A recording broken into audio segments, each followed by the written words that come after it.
देखिए, बिहार सरकार की स्थिति डावाडोल है। सरकार के द्वारा गड़बड़ी पैदा की जा रही है जिसे लिंगर करे।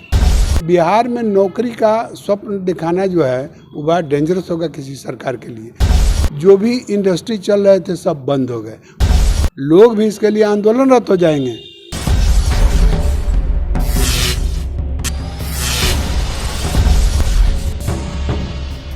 नमस्कार, मैं हूं राकेश कुमार। आप देख रहे हैं मत अभिमत। महागठबंधन की जो नई सरकार आई है वो नौकरी पर बड़ा ध्यान दे रही है। कह रही है कि मैं नौकरी दूंगा और कई बार इस तरह का आयोजन भी किया गया कि नौकरी का पत्र बांटा गया। लेकिन यहाँ एक मामला दूसरा है। आखिर नौकरी तो बांटा जा रहा है, लेकिन जिन लोगों को नौकरी मिल रही है उनको वेतन कहाँ से दिया जाएगा, ये यक्ष प्रश्न है। इसी पर हम बात करेंगे। हमारे साथ हैं वरिष्ठ पत्रकार चंद्रभूषण पांडे जी, और लगभग 30-35 वर्षों से पत्रकारिता का जो अनुभव है, जो इन्होंने विश्लेषण किया है, वो अद्भुत है। तो इन्हीं से जानते हैं। बहुत बहुत स्वागत है सर। थैंक यू सर, ये लगातार नौकरी की बात हो रही है कि नौकरी देंगे। यह भी जानी हुई बात है कि शराबबंदी के बाद हजारों करोड़ का जो रेवेन्यू आता था वो बंद हो गया। रेवेन्यू की स्थिति बहुत ख़राब है। तो नौकरी तो देंगे, वेतन कहाँ से देंगे? देखिए, बिहार सरकार की स्थिति डावाडोल है। हिंदुस्तान में, पूरे मुल्क में, अपने देश में बिहार सबसे पिछड़ा राज्य है। सवाल यह है कि डेटा को लेकर के अगर आप चलिएगा तो कागजों में उलझ जाइएगा। जो वास्तविकता है सो दिखाई दे रही है। जितने भी अनलॉफुल काम हैं, गैर कानूनी काम हैं, दलाली, चोरी, चकारी, लूट पाट, फ्रॉड, ये सब जितने चीज़ हैं, इसमें जितने लोग लगे हुए हैं ठेकेदारी, वे लोग रुपया, मतलब कि समझिए कि रुपया इतना कमा रहे हैं कि उनको रखने का जगह नहीं है। और जो बाकी जनता 95% है वो उसका बजट जो है सो ऐसा हो गया है कि वह खाना खाता है तो कपड़ा नहीं है, कपड़ा खाता है तो दवाई नहीं है, दवाई है तो पढ़ाई का पैसा नहीं है, तो इसी चक्की में पिस रहा है। तो बिहार की स्थिति बहुत खस्ता हाल है। बिहार का बजट जब नीतीश कुमार जी आए थे तो बहुत कम था, और इनके आज के बजट जो है सो 2 लाख करोड़ रुपया यहाँ का बजट हो गया है।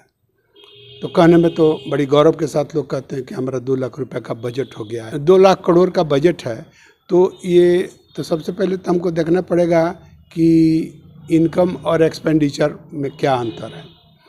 तो कागज़ों के आधार पर, डेटा के आधार पर देखिएगा तो 56,000 करोड़ रुपया इनकी आमदनी है कुल। अब उसमें 40-45 हज़ार करोड़ रुपया बिजली के बिल से आता है, जो इनको आधा कर देना पड़ता है सेंट्रल गवर्नमेंट को, विभिन्न एजेंसियों को। तब कितना बचा? कोई अपर आदमी भी सुनेगा तो 10-11 हज़ार करोड़ रुपया बचता है। तो इसमें विकास का, नौकरी का, रोजगार का, वेलफेयर स्कीम्स का, और इनके जो मनभावन कार्यक्रम है नीतीश कुमार के, जीविका दीदी, ये ब्लॉक के जितना मित्र है जो दुश्मन का काम कर रहा है प्रखंडों में, इन सब लोगों का पैसा कहाँ से आएगा? पुलिस में बहाली, अस्पताल में बहाली, कॉलेज में बहाली, ये सब कहाँ से होंगे? रेगुलर पेमेंट इनका होने वाला है? बिहार में 6-6 साल से लोग एग्जामिनेशन दे करके बीएड का, डीएलडी का क्या क्या पढ़ करके बैठे हुए हैं, उनको नौकरी आज तक नहीं दी जाती। नौकरी नहीं दी जाती है, इसको ऐसे नहीं समझिए कि इसमें कोई गड़बड़ी हो रही है। सरकार के द्वारा गड़बड़ी पैदा की जा रही है जिसे लिंगर करे। इसमें से लोग एलिजिबल नहीं रहे जो उकल होकर के नौकरी की तलाश करे, उसका उम्र बीत जाए, इसलिए यह दिन काटा जा रहा है। इसमें बहुत चीज़ों का भविष्य गर्त होने जा रहा है। जैसे बीएड कॉलेज है, लोग पढ़ रहे हैं कि हम शिक्षक हो जाएंगे, अब ये उसका गार पर लोग आ गया है कि अब एडमिशन लेने के लिए जगह खाली रह जा रहा है, नहीं लोग ले रहे हैं, इसलिए जानते हैं कि नौकरी मिलना नहीं है। तो यहाँ पर बिहार में नौकरी का स्वप्न दिखाना जो है वो बड़ा डेंजरस होगा किसी सरकार के लिए।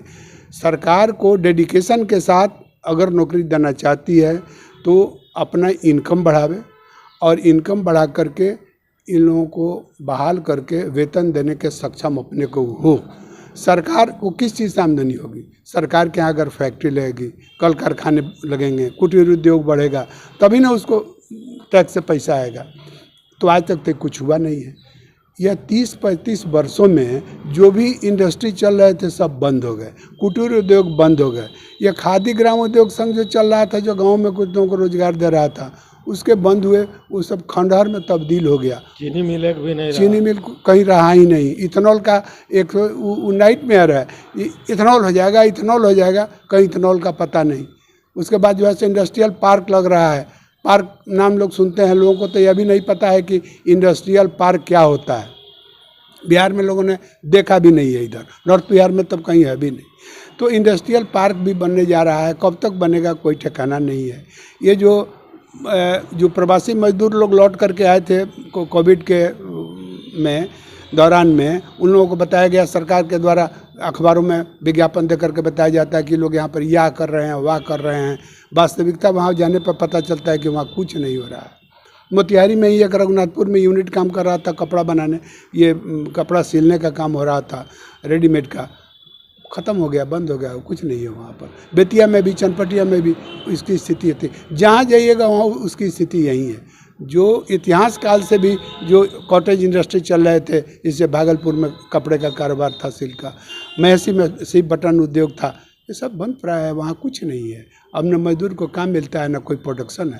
सरकार को उसके लिए मतलब नहीं है। सरकार मतलब जो पहले से बचा हुआ चीज़ था, जो थाती थी, उसको भी बर्बाद कर दिया गया, और नए पर तो बनने का कोई सवाल ही नहीं दिख रहा। आज प्रशांत किशोर जन स्वराज आंदोलन के तहत जो पदयात्रा करके कहते फिर रहे हैं कि आप शपथ लीजिए बिहार के लोगों कि आप अपने बच्चों को, अशिक्षित बच्चों को रोजगार कर लेबर बनने के लिए दूसरे राज्यों में नहीं भेजेंगे।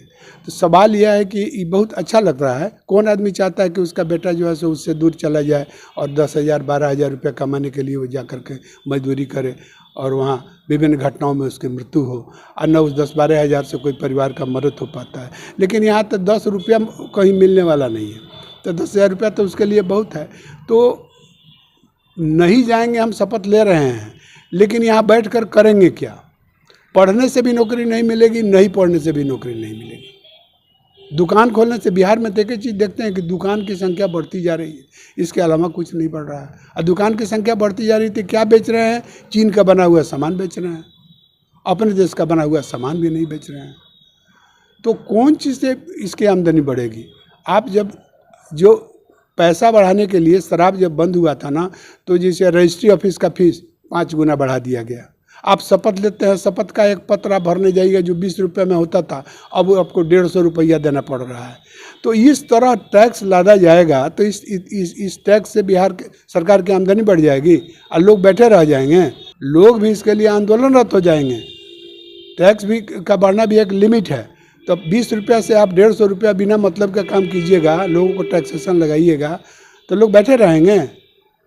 अनाज का मूल्य मिल ही नहीं रहा है साहब। आप पैक्स खोल दिया बिहार भर में, जो किसानों को धान का उचित मिले, गेहूं का उचित मूल्य मिले, मिनिमम प्राइस, सपोर्ट प्राइस मिले, तो 1% आदमी का जो है किसानों को का अन्न जो है सो पैक्स से खरीदा जाता है। बाजार समिति जो था वह लूट का केंद्र हो गया था, तो उसको बंद कर दिया।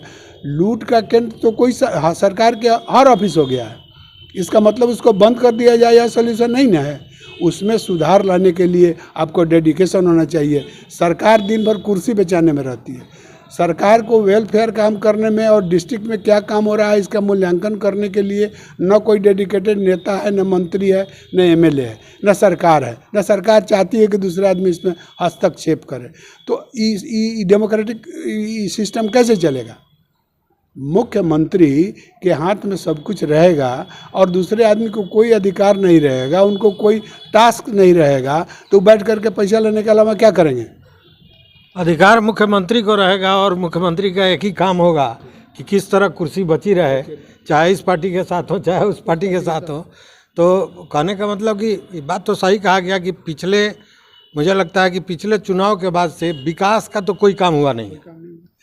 अब एक स्वरोजगार के लिए पैसा दिया जा रहा है बिहार सरकार के द्वारा। इंटर पास लोग उसमें फॉर्म भर रहे हैं कि आप अगर रोजगार करना चाहते हैं तो लीजिए।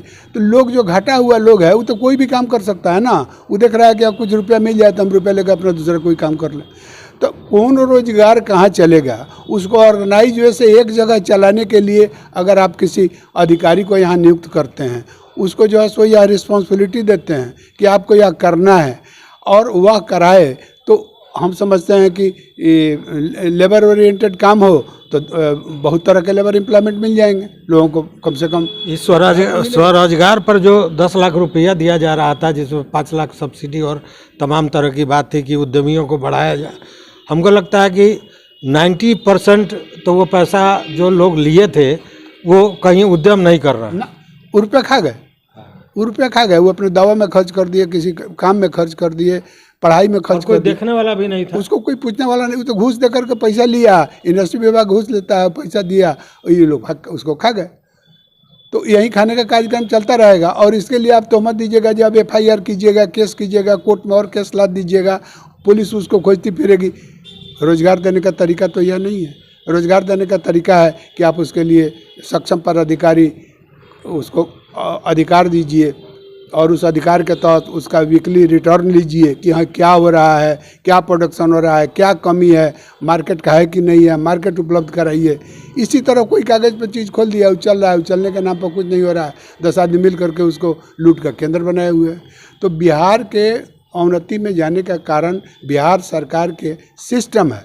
और बिहार सरकार जो बनती है वह सरकार सिर्फ राजपाट करने के लिए बनती है, वेलफेयर के लिए नहीं है, किसी लोगों के विकास के लिए नहीं है। यूनिवर्सिटी खोल दिया, मेडिकल कॉलेज खोल दिए हैं, डॉक्टर का पते नहीं है, कंपाउंडर नहीं है, रुइया नहीं है।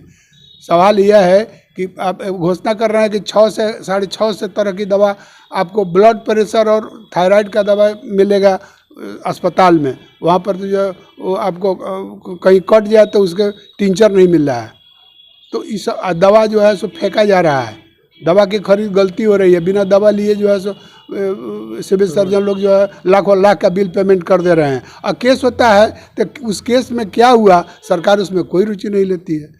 तो समूचा सिस्टम जो है सो मनमानी है, जातिवाद पर आधारित है, व्यक्तिवाद पर आधारित है, अपने लोगों को ऑबलाइज करना है और वही लोग पदस्थापित किए जाते हैं पदाधिकारी जो सरकार कहती है उतना ही करे, कुछ उससे ज़्यादा और आगे पीछे नहीं करे।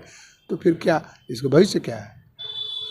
तो कहने का मतलब सुना आपने सारी बातों को। कहने का मतलब यह है कि नौकरी मिल रही है तो ज़्यादा खुश होने की ज़रूरत नहीं है, क्योंकि ये छद्म नौकरी है।